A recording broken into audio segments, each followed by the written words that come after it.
कि काठ की हड्डी एक बार नहीं चढ़ती, बार बार नहीं चढ़ती, एक बार चढ़ती है।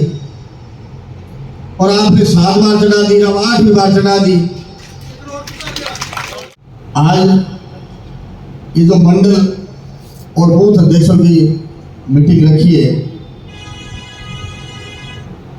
आपको शुरू में ही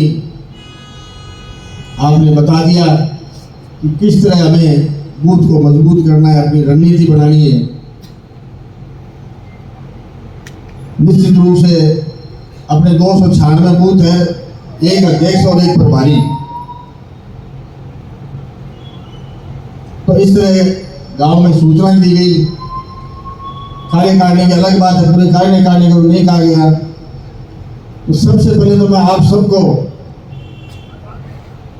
ये निवेदन करना चाहूंगा कि आज रास्ते में मैं जयपुर से जब आया तो गांव से लोगों के फोन आ रहे थे कि हमारे पास सूचना नहीं है, हमारे पास सूचना नहीं है। निश्चित रूप से कार्यकर्ता चुनावी समय कार्यकर्ता में उत्साह भी रहता है, तो उनकी शिकायत लाजमी है। लेकिन हर गांव में एक एक दो कार्यकर्ता बूथ अध्यक्ष और प्रभारी को या कार्यकारिणी के जो मेंबर है उन्हीं को सूचना दी गई। तो आप गांव में जाके कृपा करके इस बात का थोड़ा स्पष्टीकरण करें कि कोई बड़ी मीटिंग नहीं थी।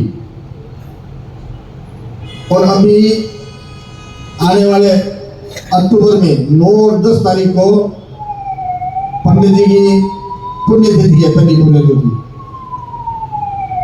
तो मैं रात को आने वाला था, रात को सीएम साहब से टाइम हो गया, तो 9 और 10 तारीख की उस सुविधा के अनुसार से तारीख दे देंगे और उनकी मूर्ति का लोकार्पण माननीय मुख्यमंत्री जी करेंगे। उस समय गांव से हर कार्यकर्ता को मैं आपको इनवाइट करूंगा, सबको आना भी। तो आज जो ये कार्यकर्ताओं की मीटिंग रखी गई है, पूरे जिले में हर ब्लॉक में खरवाला साहब जाएंगे, कार्यकर्ताओं को पार्टी की रीति नीति के बारे में बताएंगे, कार्यकर्ताओं को कैसे चुनाव में जाना है। निश्चित रूप से अभी ये मंडल अध्यक्ष अभी नए अपने पार्टी में शुरू हुए हैं।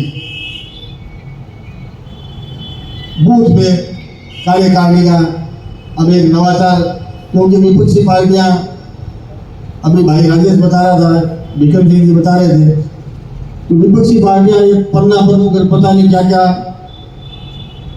करते रहते हैं। लेकिन हमारे अभी विक्रम सिंह जी ने बताया, निश्चित रूप से कार्यकारिणी गठन है, रिकॉर्ड में कागजों में तो अब आपको बना के सौंपी है। हमारी तो पूरी बूथों पर पूरी फौज की फौज तैयार है। और ये इस बात इसीलिए आज पंडित जी 7 बार इस क्षेत्र का प्रतिनिधित्व किया और 8वीं बार मेरे को इस जनता ने आशीर्वाद दिया। और निश्चित रूप में धरातल में संगठन मजबूत है।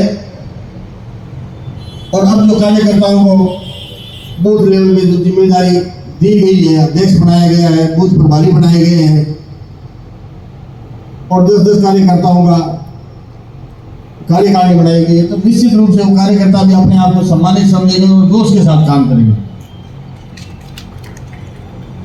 तो अब आने वाले दिसंबर में आप सबको पता है चुनाव है और 1 महीना भी नहीं बचा, अक्टूबर में चुनाव की घोषणा हो जाएगी। तो निश्चित रूप से आप लोगों की नैतिक जिम्मेवारी बनती है कि हम जनता के बीच में जाएं, घर घर जाएं, बूथ वाइज जाएं और अपनी कांग्रेस सरकार ने माननीय गहलोत साहब के नेतृत्व में आज पूरे 5 साल हो गए सरकार को, तो इस सरकार की उपलब्धियां बताने के लिए अपने को बहुत कुछ माननीय गहलोत साहब ने दिया। इन पौने 5 साल में हर क्षेत्र में, चाहे शिक्षा हो, चिकित्सा हो, बिजली हो, सड़कें हो, हर क्षेत्र में राह देने का काम किया।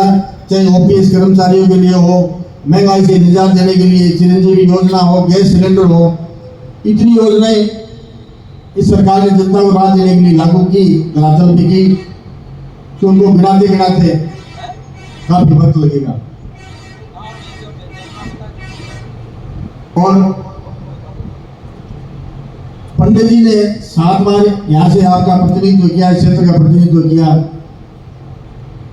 उनके स्वर्गवास के बाद दिसंबर में उपचुनाव में आप लोगों ने मुझे आशीर्वाद देके और राजस्थान की विधानसभा में 27,000 वोटों जीता के आपने मुझे भेजा। मैं 8 महीनों का 8-9 महीनों का लेखा जोखा ब्यौरा आपको बताना चाहूंगा।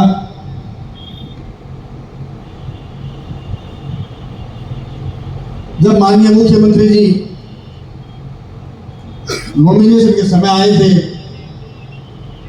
और गांधी चौक में जब आम सभा थी तब आए थे, तो मैंने 3 अपने क्षेत्र की प्रमुख मांग थी। एक तो पंडित जी जब मंत्री थे उस समय 58 गांवों को सिंचाई से उन्होंने जोड़ा था, और सरकार बदलने के बाद बीजेपी सरकार ने उन 58 गांवों को काट दिया था। प्रमुख मांग माननीय मुख्यमंत्री जी से 58 गांवों को जोड़ने की थी। बिजली के क्षेत्र में चूरू जिले में सबसे ज्यादा लोड जो है वो अपने सरदार शहर में, कृषि में बहुत ज्यादा है। तो दो GSS 132 के गढ़सीसर और दल्लूसर और 220 पादलीसर मांग करी थी। ट्रोमा सेंटर की हॉस्पिटल की मांग करी। प्रमुख मुद्दे 3 ही थे, और मुख्यमंत्री जी ने बजट में मार्च में ही 2 महीने बाद ही जो मैंने मांगा आप सबके सामने है, उन बजट में उन्होंने स्वीकार कर दिया, घोषणा कर दी। और निश्चित रूप से वो टेंडर प्रक्रिया में है और सारे कार्य धरातल पर जल्दी शुरू होंगे। अब चाहे कन्या महाविद्यालय की बात ले लो, चाहे ITI कॉलेज की बात ले लो, या आपके पास ताल में है उपरिवन कार्यालय, खेल स्टेडियम है, चाहे फूड पार्क की बात ले लो, जो मुख्यमंत्री जी से मांगा, मुख्यमंत्री जी कहते हैं विधायकों को कि आप मांगते मांगते थक जाओगे, मैं देते देते नहीं थकूंगा। निश्चित रूप से माननीय मुख्यमंत्री जी ने अपनी वो बात को चरितार्थ किया है। कुछ काम तो हमने यूं ही मुख्यमंत्री जी को करेंगे कि नहीं करेंगे, अपने लिख के तो देखते हैं क्या लिखने में क्या जाता है। तो जो भी माननीय मुख्यमंत्री जी को लिख के दिया उन्होंने सारे काम किए। अब परसों भाजपा की परिवर्तन रैली यहाँ आई थी।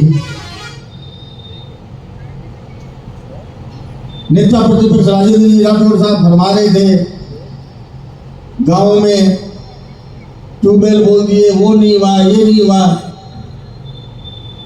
आपको बता दूं कि 60 ट्यूबवेल मैंने इन 8 महीने में सरदार से विधानसभा में 60 ट्यूबवेल कराए। अगर राजेंद्र जी ने आधे कराए तो मेरे को बता दो।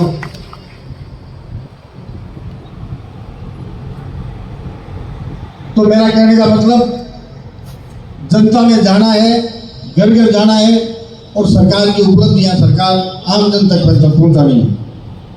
निश्चित रूप से माननीय मुख्यमंत्री जी ने सरदार साहब विधानसभा क्षेत्र के लिए सौगात देने में कोई कसर नहीं छोड़ी। और दूसरी तरफ मुख्य विपक्षी पार्टी भारतीय जनता पार्टी, आप 2014 को याद करो, एक नारा जोर शोर से उठाया था, बहुत हुई महंगाई की मार, अब की बात मोदी सरकार। जनता से वादे किए 15-15 लाख रुपए खाते में डालेंगे, 2 करोड़ लोगों को रोजगार देंगे, हर वर्ष किसानों की आमदनी दुगनी करेंगे। हालात आप सबके सामने। आज देश में महंगाई आसमान छू रही है।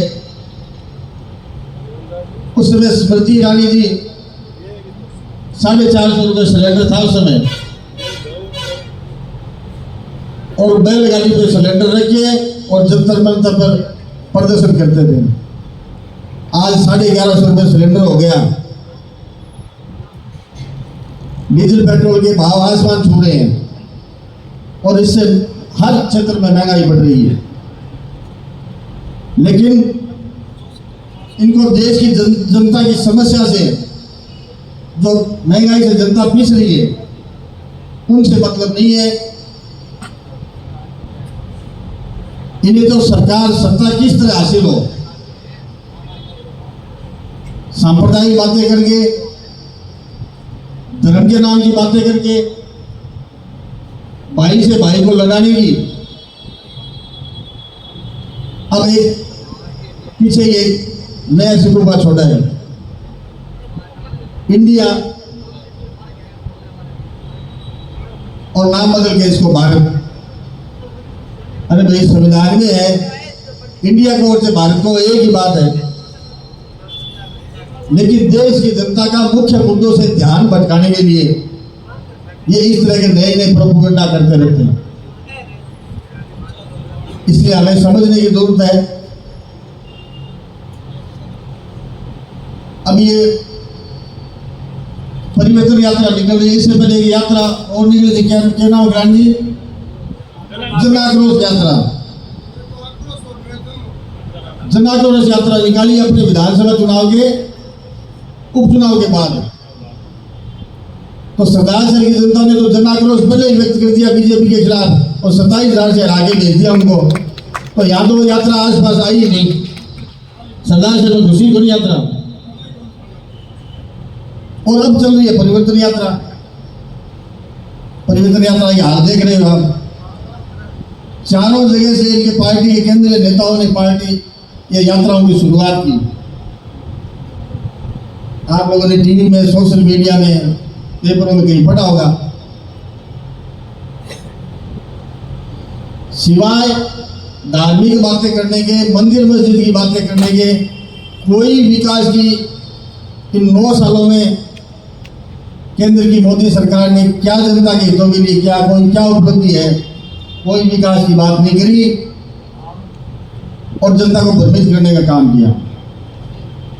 और वही अपने परसों गांधी चौक में राजेंद्र राठौड़ जी आए थे, और भी उनके अध्यक्ष आए थे। कोई चिकित्सा में, शिक्षा में और किसी विषय में क्या काम उन्होंने कराए, कोई मतलब नहीं। लाल डायरी, पीली डायरी, काली डायरी, सिवाय गहलोत जी की सरकार को कुछ नहीं है। अरे जब आप ईडी, सीबीआई, इनकम टैक्स, इन संस्थाओं का दुरुपयोग कर रहे हो, तो लोग लाल डायरी में है, करो ना कोई कार्रवाई। रोका किसने? राजेंद्र गुड़े का तो बहाना बना के जाना था। इसलिए इनके पास कोई मुद्दे नहीं है, न इनका सोच है, न इनका विजन है। राजेंद्र राठौड़ जी यहां कोस के गए कांग्रेस सरकार को।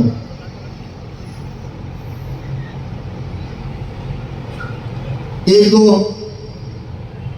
हॉस्पिटल की बात करी और करी। अब बापा सेवा सदन की जमीन कैसी की जमीन है, मतलब ये बरगराने में 1 नंबर के झूठे 1 नंबर के आप सबके सामने है। बापा सेवा सदन संस्था की जमीन थी, उसके अतिक्रमण हो रहे थे, और उप जिला चिकित्सालय बनाने के लिए सरकार ने उस जमीन को अलॉट किया। ऐसी की जमीन बता के जनता को गुमराह कर रहे। वहां एक जाट समाज का एक हॉस्टल भी बना हुआ है, कन्या महाविद्यालय भी वहां बन रहा है, और यहां धमकी दे के गए कि काट की हाली एक बार नहीं चढ़ती, बार बार नहीं चढ़ती, एक बार चढ़ती है, और आपने 7 बार चढ़ा दी, अब 8वीं बार चढ़ा दी। मैं राठौड़ साहब को कहना चाहूंगा कि यहां क्षेत्र की जनता जानती है, पंडित जी 85 से लेकर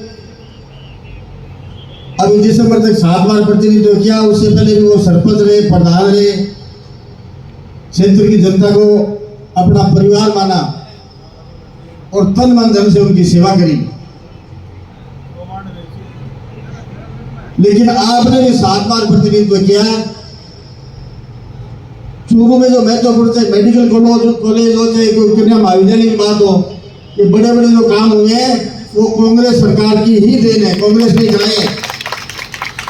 आप तो ये वो गिनानी का मुद्दा है, रोजाना हर दिन बैठते हो, 7 बार प्रतिनिधित्व किया, वो गिनानी की समस्या हल नहीं करवा पाए। और इसका नतीजा है कि आज कभी चूरू में सर्वे करवा रहे हैं, कभी तारानगर में सर्वे करवा रहे हैं, कभी विद्याधर नगर सर्वे करवा रहे हैं, कभी सिविल लाइन सर्वे करवा रहे हैं, और कह रहे थे कि इस बार हंडी फूटेगी। तो मैं राठौर साहब को चैलेंज करता हूं कि आप सरदार से आके देखिए किसकी हंडी फूटती है। मैं चैलेंज करता हूं, आओ सरदार साहब, इतने बड़े नेता होगा।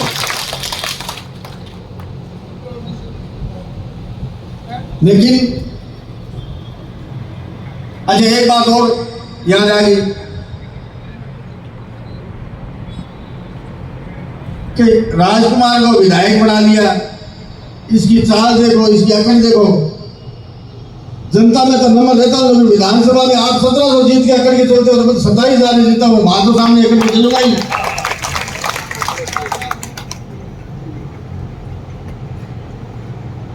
इसलिए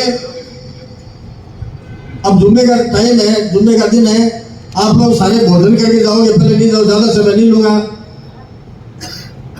मैं आपसे इतना ही निवेदन करता हूं कि ये 8 महीने मेरे को कार्यकाल मिला और भरपूर तन मन धन से मैंने सरदार से विधानसभा क्षेत्र की जनता करने की भरपूर कोशिश की और सेवा करी है। चाहे शिक्षा के क्षेत्र में हो, महात्मा गांधी स्कूलों के क्षेत्र में हो, चाहे सब सेक्टर चिकित्सा के क्षेत्र में हो, चाहे पशु उपकेंद्र के क्षेत्र में हो, और अभी भी आने वाले 15-20 दिन और बचे हैं। इसमें कुछ गांवों की जो है तो स्कूलें और आने वाली है, निश्चित रूप से करूंगा। तो मेरे कहने का मतलब ये है कि मैंने जी जान से क्षेत्र के कार्यकर्ताओं, क्षेत्र की जनता की सेवा करी है, सेवा करता रहूंगा। और आने वाले अगले अक्टूबर में चुनाव है। अब एक आप विधायक को चुन के भेजते हो 5 साल के लिए,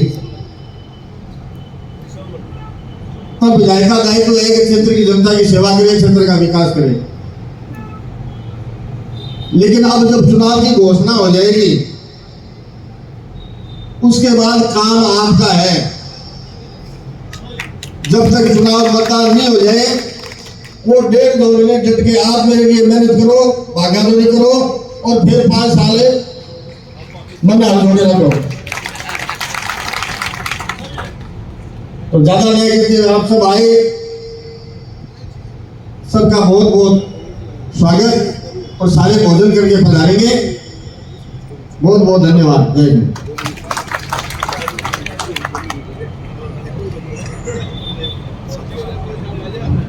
धन्यवाद विधायक जी। सभी से आग्रह कि वो अपने स्थान